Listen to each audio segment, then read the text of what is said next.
किताब सादा रहेगी कब तक? कभी तो आगाज़ बाब होगा। जिन्होंने बस्ती उजाड़ डाली, कभी तो उनका हिसाब होगा।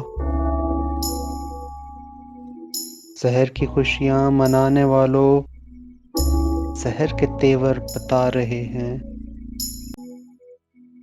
अभी तो इतनी घुटन बढ़ेगी कि सांस लेना महाल होगा। वो दिन गया कि जब हर सितम को अदाए महबूब समझ के चुप थे। उठेगी हम पर जो ईंट कोई, तो पत्थर उसका जवाब होगा। किताब सादा रहेगी कब तक? कभी तो आगाज़ बाब होगा। जिन्होंने बस्ती उजाड़ डाली, कभी तो उनका हिसाब होगा। शहर की खुशियाँ मनाने वालों, शहर के तेवर बता रहे हैं।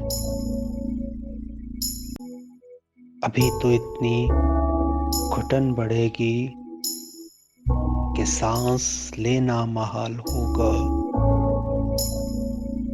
वो दिन गया कि जब हर सितम को अदाए महबूब समझ के चुप थे। उठेगी हम पर जो ईंट कोई, तो पत्थर उसका जवाब होगा। तो पत्थर उसका जवाब होगा।